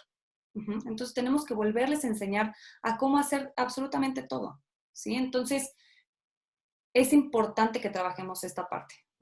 Hay veces que hasta las evaluaciones clínicas las empiezo con chips de hielo para como empezar a trabajar esa parte de sensibilidad. Existe el biofeedback, ¿no? Tenemos la electroestimulación de superficie por el Vital Steam, tenemos la estimulación eléctrica, tenemos el IOPI, por ejemplo, que lo ven del lado derecho, que es la fuerza lingual, ¿no? Que ahí nos indica qué tan fuerte está presionando. Las modificaciones de dieta siempre y cuando hagamos un estudio, ¿no?, instrumental. Maniobras, que ya las platicamos, que siempre deben ser valoradas con un estudio instrumental, ya que hay maniobras que no le ayudan a ciertos pacientes, de hecho les favorecen a la aspiración. Por ejemplo, tenemos el trago forzado, que es, ¿no?, deglución con mucho esfuerzo, que luego les puedo mandar, si gustan, algunos estudios, que aumenta el movimiento de la base de la lengua y se le indica al paciente que trae que empuje con fuerza la lengua contra el paladar duro. La deglución supraglótica, que es cerrar las cuerdas vocales conteniendo voluntariamente la respiración antes y durante la deglución. Entonces, si va a tragar saliva, pido que aguante el aire, trague y después saque el aire. Hay otros tipos de maniobras. Hay muchos ejercicios oromotores, por ejemplo, el masaco, que es la foto que ven en la parte inferior derecha, que es la lengua que se coloca entre los dientes y hacen el trago. que mejore el movimiento y la fuerza de la pared faríngea, ejercicios de resistencia lingual, que el paciente pueda empujar hacia la parte anterior, que empuje hacia el paladar duro. El rango de movimiento lingual, le podemos pedir al paciente que haga círculos empujando los labios por adentro. Hay posturas que nos ayudan, siempre y cuando, ¿no? Ya lo vimos, ¿no? También valorar con el estudio el chin down, el chin tuck con resistencia y fortalecimiento de músculos respiratorios. Esto es súper importante. Acuérdense que la tos es de suma importancia, la parte respiratoria es de suma importancia para los pacientes. En fin, hay muchísimos ejercicios que pueden ayudar a los pacientes, siempre y cuando estemos haciéndolo objetivamente. Me ha pasado que de repente el paciente tiene problemas faríngeos y le hacemos ejercicios de masticación, ¿no? Entonces hay que ser coherentes con lo que le estamos pidiendo a nuestros pacientes y que realmente les estén siendo favorables para su rehabilitación, ¿no? De nada me sirve si el paciente tiene disfagia, sobre todo en la parte oral, y le estamos haciendo ejercicios en la parte faríngea. No le va a hacer daño, me queda claro, pero si no estamos haciendo una valoración clara donde sé específicamente qué músculos tengo que trabajar, pues obviamente se va a ver mermada la rehabilitación y pues la mejoría de estos pacientes. Todo esto debe de ser abordado en equipo. No podemos hacerlo solo, para nada. El paciente siempre debe de estar en el centro y todos los involucrados deben de estar acompañando el proceso de rehabilitación, de ventilación mecánica, etcétera, etcétera. ¿Y quiénes incluyen en este equipo? Pues el médico, los médicos, ¿no? Enfermería, súper importante, apóyense muchísimo de la enfermería, la verdad que son nuestros ojos, oídos y manos. Del equipo de nutrición clínica, esto es importantísimo también, el terapeuta pulmonar, la familia que está involucrada en el proceso, ¿no? Es súper importante también. De hecho, se ha visto que si incluimos a la familia, los resultados son mucho más favorables. El terapeuta físico, el terapeuta ocupacional, el terapeuta de deglución. La verdad que aquí ya no lo incluí, pero también psicólogo, tanatólogos, ¿no? Clínica del dolor, cuando sean cuidados paliativos, etcétera, etcétera. Tenemos que empezar a definir a dónde queremos llevar a nuestro paciente y si podemos preguntarle al paciente cuáles son sus objetivos, cuáles son sus metas, pues mucho mejor, ¿no? Creo que es importante que consideremos al paciente siempre en el centro con un equipo interdisciplinario que esté dispuesto, ¿no? a trabajarlo y mejorar al paciente. Y ya para terminar, pues es como les digo, el trabajo en equipo es esencial, es indispensable incorporar un equipo interdisciplinario que implementen protocolos de decanulación y de evaluación para diagnosticar y tratar oportunamente. Y no solamente en términos de disfagia, ¿no? O sea, en términos de rehabilitación general, ¿no? Para que el paciente salga menos convaleciente, con menos deficiencias de cómo entró. Nuestro rol es sí darle la mejor calidad de vida saliendo de la terapia intensiva. Ya lo salvamos, ya está con vida, pero ¿qué significa salir de la terapia intensiva? ¿Qué va después? Hemos visto que pacientes no recuperan sus trabajos, que entran en depresión, que tienen estrés postraumático, ¿no? Son cosas importantes que tenemos que tener en consideración y ayudarlos oportunamente para que el paciente pueda retomar su vida antes de esta enfermedad. Y que algo muy importante que me decía mi mentor es que no define la enfermedad al paciente. Y pues bueno, muchas gracias.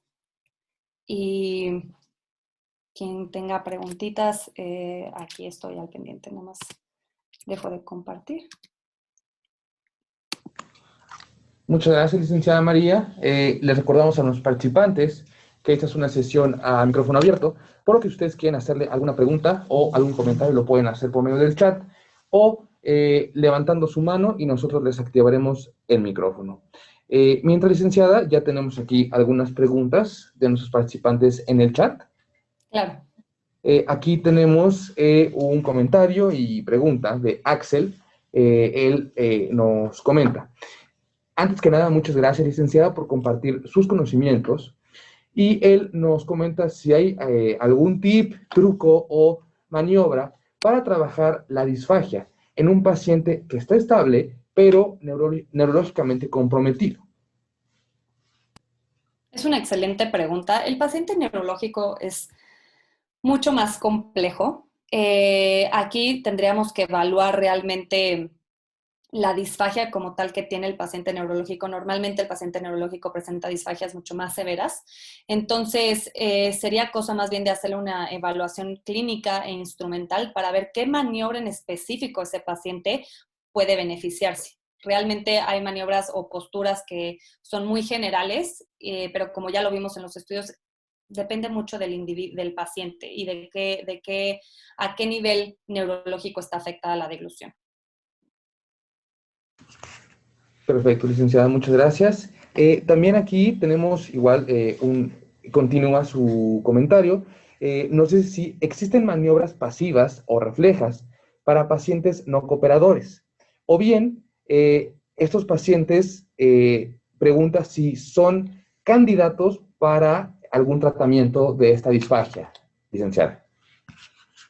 Sí, el paciente que no es cooperador a veces es difícil porque realmente si vieron todas las maniobras o todos los ejercicios que nosotros hacemos, pues necesitamos que el paciente coopere. O sea, si realmente estoy trabajando a nivel oral la lengua, pero el paciente no quiere hacer los ejercicios, pues difícilmente es algo que pueda trabajarse. Hay veces que con pacientes con demencia, por ejemplo, que no son tan cooperadores y vemos que con el estudio tuvieron problemas a nivel faríngeo, ¿no? O oral.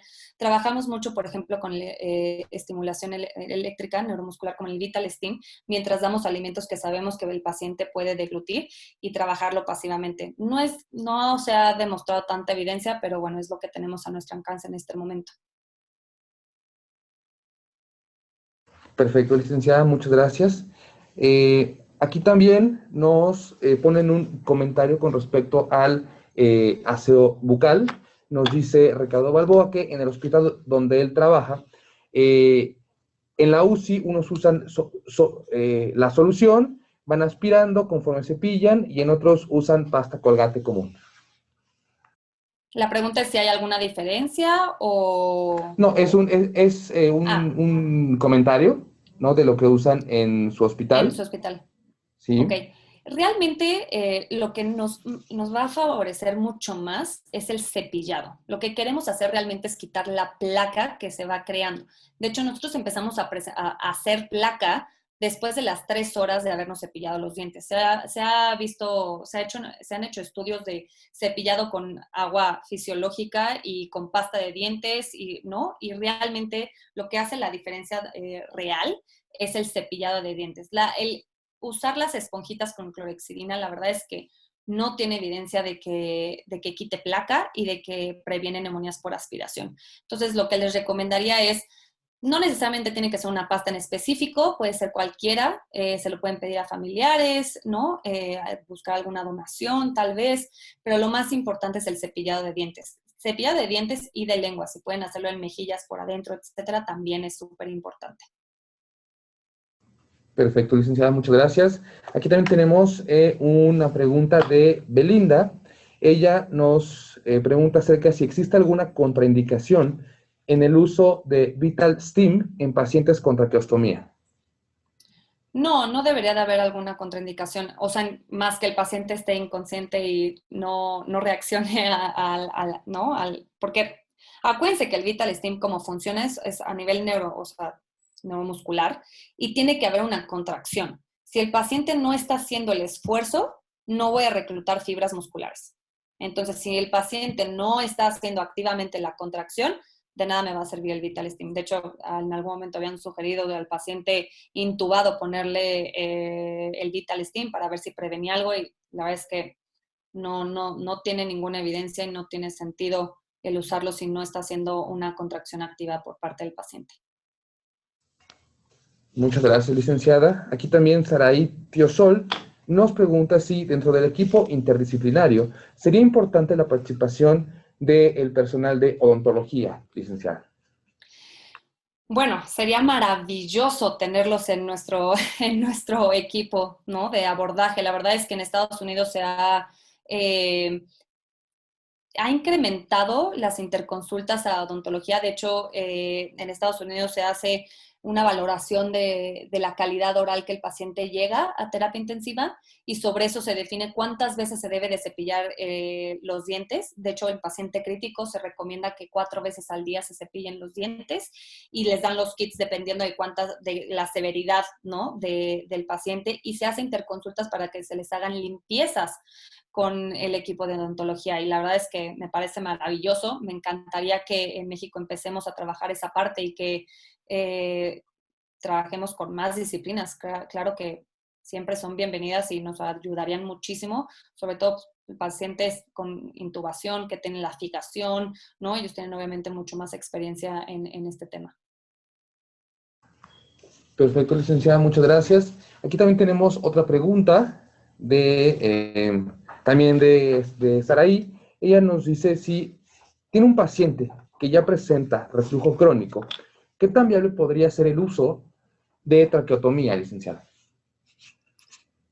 Realmente, si es por reflujo, no tendría nada que ver con la traqueostomía. Realmente lo que yo recomendaría es que se hiciera una interconsulta con gastroenterología para realmente identificar por qué está teniendo el paciente reflujo. Si es por una deficiencia del esfínter esofágico superior, inferior, si es por un trastorno de motilidad esofágica, si hay una fístula, etcétera, etcétera. La verdad es que más bien antes de ir a una traqueostomía, que no le vería la razón, es más bien hacer esa interconsulta para identificar la causa. Acuérdense que las traqueostomías, o sea, no es solo la enfermedad, hay algo más allá que está causando la necesidad de esto, ¿sí? Perfecto, licenciada, muchas gracias. Aquí también tenemos, tenemos dos preguntas en relación a el aseo bucal. Una es de Juan Carlos. Él nos pregunta si esta limpieza dental la podemos hacer con bicarbonato de sodio y cloruro de sodio. La verdad es que no he encontrado evidencia sobre esas soluciones. Sé que obviamente el bicarbonato es buenísimo para el blanqueamiento de dientes, pero la verdad es que no, en este caso no lo recomendaría. La verdad es que no hay necesidad y siento que también es difícil de manejar esas soluciones y esos en una terapia intensiva. Preferible nada más usar el cepillado con agua fisiológica o con la misma pasta de dientes. Perfecto, licenciada, muchas gracias. Con relación a esto, Nandi Calderón nos pregunta si es cierto o falso que las soluciones para la limpieza bucal, como contienen azúcar, favorecen la colonización de las bacterias, licenciada. Me parece una excelente pregunta. La verdad es que desconozco esa respuesta. Si me permiten pasarme su mail y con mucho gusto lo investigo y les mando la respuesta. La verdad es que los estudios que yo he leído, nadie ha documentado acerca de que favorecen la colonización, porque acuérdense que, a ver, a la hora de hacer el cepillado de dientes estamos haciendo con cuidado y que no estemos dejando residuos de pasta de dientes. Esto es importante. Acuérdense, si no tenemos unos cepillos especiales que tienen el cepillo más la aspiración incluida, hay que ingeniársela. Hay veces que, ¿no? O sea, tengo una colega que es demasiado creativa, ¿no? Y me ha enseñado ciertas maniobras del cepillo de dientes y le amarramos una sonda Nelaton a la aspiración y mientras voy cepillando voy limpiando. Y si tenemos residuos, agarren una gasa y traten de limpiar lo más que pueda. Si es un paciente que está entubado, pues obviamente no les va a hacer un buche para poderlo escupir. Entonces hay que buscar la manera de, obviamente, no usar muchísima pasta de dientes. Si el paciente vemos que o sea, se nos está quedando mucho residuo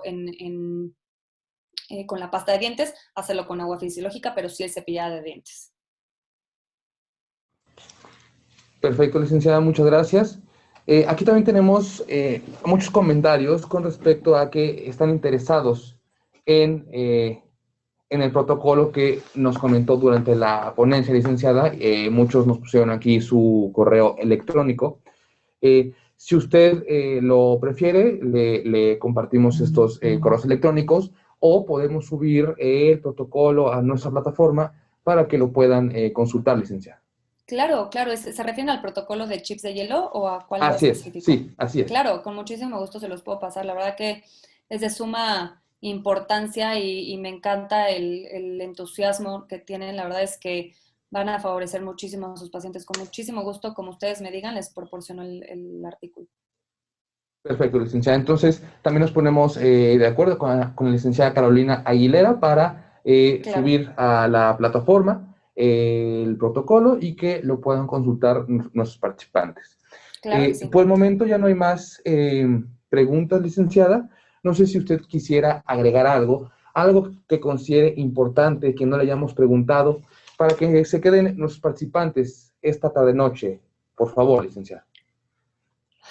Pues la verdad es que, número uno, agradezco a toda la gente que se tomó el tiempo de conectarse. La verdad que me apasiona mucho este tema y con muchísimo gusto ahí tienen mi contacto también. Por si tienen alguna duda en específico, con muchísimo gusto puedo orientarlos o ayudarlos. El chiste, lo más importante es que sigamos aprendiendo todos juntos. Creo que tener la curiosidad y las ganas de seguir aprendiendo es lo más importante y es una de las virtudes más increíbles que yo veo en los especialistas. Y me gustaría tal vez cerrar con que no se desmotiven. Hay veces que les van a decir muchas veces no, o no confían en su opinión clínica, etcétera, etcétera. La verdad es que sigan luchando por sus pacientes. Esto, la verdad es que ustedes son la voz de esos pacientes, así que los invito a que sigan externando sus opiniones, sigan creciendo como especialistas, yo también me incluyo, ¿no? Para poder dar el mejor servicio posible para estos pacientes y los podamos ayudar de la mejor manera posible. Perfecto, muchas gracias, licenciada. Licenciada Carolina, no sé si usted quisiera agregar algo para finalizar esta sesión. No, sería todo, doctor. Muchísimas gracias. Muchas gracias, licenciada María, por habernos acompañado el día de hoy. La verdad es que los comentarios en el chat es de que fue una excelente ponencia. También en lo privado, en lo personal, me lo han estado mandando. Se lo agradecemos. Muchas gracias. No, le agradecemos mucho por habernos acompañado el día de hoy.